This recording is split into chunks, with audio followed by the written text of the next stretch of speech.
ಮಂಗಳೂರಿನಲ್ಲಿ ನಡೆದ ಫೈರಿಂಗ್ ಪ್ರಕರಣದಲ್ಲಿ ಅಮಾಯಕರು ಬಲಿಯಾಗಿದ್ದಾರೆ. ಸಾವನ್ನಪ್ಪಿದವರ ಕುಟುಂಬದವರಿಗೆ ಸಾಂತ್ವನ ಹೇಳಿದ್ದೇನೆ. ಘಟನೆಯಲ್ಲಿ ಬಲಿಯಾದರು ಅಮಾಯಕರು. ಕೆಲವರು ಅದೃಷ್ಟವಶಾತ್ ಸತ್ತು ಹೋಗಿಲ್ಲ. ಇಡೀ ದೇಶದಲ್ಲಿ 25 ಜನ ಸತ್ತಿದ್ದಾರೆ.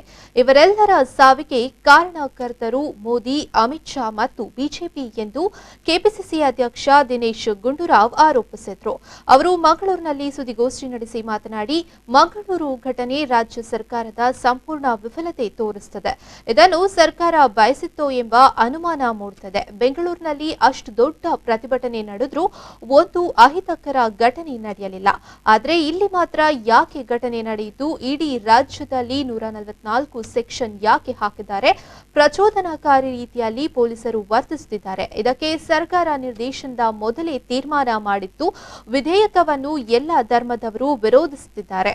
ಮಂಗಳೂರು ಘಟನೆ ಇತಿಹಾಸದಲ್ಲಿ ಎಲ್ಲೂ ಆಗಿಲ್ಲ. ಸುಮ್ಮನೆ ಕೇರಳದಿಂದ ಬಂದಿದ್ದರು ಎಂದು ಸುಳ್ಳು ಹೇಳ್ತಿದ್ದಾರೆ ಎಂದು ಹೇಳಿದ್ರು. ಖಂಡಿತವಾಗಿ ಇದು ನೋಡಿ, ಮಂಗಳೂರಲ್ಲಿ ಆಗಿರ್ತಕ್ಕಂಥದ್ದು ನನಗನ್ಸುತ್ತೆ ಇತಿಹಾಸದಲ್ಲಿ ಕರ್ನಾಟಕದಲ್ಲಿ ಎಲ್ಲೂ ಆಗಿಲ್ಲ. ದೊಡ್ಡ ದೊಡ್ಡ ಗಲಾಟೆಗಳಾಗಿದೆ, ಘರ್ಷಣೆಗಳಾಗಿದೆ, ಹೋರಾಟಗಳಾಗಿದೆ, ಪ್ರತಿಭಟನೆಗಳಾಗಿದೆ. ಇಷ್ಟು ಸುಲಭವಾಗಿ ನೀವು 10 ಜನರ ಮೇಲೆ ಇನ್ನು ಎಷ್ಟು ಜನ ಆಗ್ತಾ ಇದ್ರು ಗೊತ್ತಿಲ್ಲ. 10 ಜನರಿಗೆ ಇವತ್ತು ಗುಂಡೇಟಿಗೆ ಅವರು ಏಟು ಬಿದ್ದಿದೆ ಅಂತ ಹೇಳಿದ್ರೆ ಎಷ್ಟು ಫೈರಿಂಗ್ ಮಾಡಿದ್ದಾರೆ ಪೊಲೀಸರು, ನೇರವಾಗಿ ಫೈರಿಂಗ್ ಮಾಡಿದರೆ ಇಲ್ಲೇ ಗೊತ್ತಾಗ್ತದೆ. ಮತ್ತೆ ಸುಮ್ಮನೆ ಏನೇನೋ ಆರೋಪಗಳು ಮಾಡೋದು, ಕೇರಳದಿಂದ ಬಂದಿದ್ರು, ಸಾವಿರಾರು ಸಂಖ್ಯೆಯಲ್ಲಿದ್ರು, ಪೊಲೀಸ್ ಸ್ಟೇಷನ್ ಅನ್ನ ನುಗ್ಗಿ ಮಾಡೋದು ಕೊಟ್ಟಿದ್ರು. ನಾನು ಆ ಪೊಲೀಸ್ ಸ್ಟೇಷನ್ಗೆ ಹೋಗಿದ್ದೆ. ಈಗ ಅಲ್ಲೂ ಕೂಡ ಕೆಲವು ಅಧಿಕಾರಿಗಳ ಜೊತೆ ಮಾತಾಡಿದೆ, ಜನರ ಹತ್ರ ಮಾತಾಡಿದೆ. ಅಲ್ಲಿ ಪೊಲೀಸ್ ಸ್ಟೇಷನ್ ಸುಮಾರು 200 ಜನ ಇದ್ರು ಅಂತ ಹೇಳಿದ್ರು ಅಷ್ಟೇ. ಪೊಲೀಸ್ ಸ್ಟೇಷನ್ ಹತ್ರ 200 ಜನ ಇದ್ದ ತಕ್ಷಣ ಏನು ಅವ್ರ ಮೇಲೆಲ್ಲ ಪೊಲೀಸ್ ಸ್ಟೇಷನ್ಗೆ ಅವರು ದಾಳಿ ಮಾಡಿ ಬಂದಿದ್ದಾರಾ?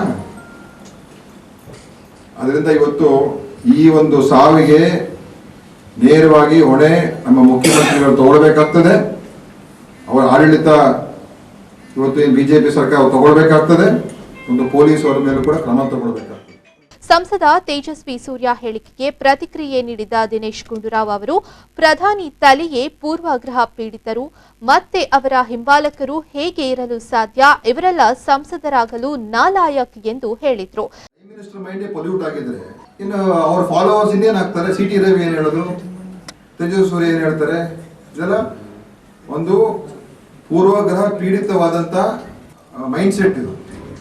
ಸೊ ಅವರೆಲ್ಲ ಇವತ್ತು ದುರ್ದೈವ ಸಂಗತಿ, ಇಂಥವರೆಲ್ಲ ಪಾರ್ಲಿಮೆಂಟ್ ಸದಸ್ಯರಾಗಿದ್ದಾರೆ, ಎಂಪಿಗಳಾಗಿ ಇವತ್ತಿನ ದಿವಸ ಜನ ಆಯ್ಕೆ ಮಾಡಿದ್ದಾರೆ. ಜನ ಇವತ್ತು ಅವ್ರನ್ನ ನೋಡಿ ಅರ್ಥ ಮಾಡ್ಕೊಳ್ಬೇಕು, ಎಂತವ್ರನ್ನ ನಾವು ಗೆಲ್ಸಿದೀವಿ ಅಂತ. ಈ ಸಂದರ್ಭ ಕಾಂಗ್ರೆಸ್ನ ಮುಖಂಡರು ಹಾಜರಿದ್ದರು.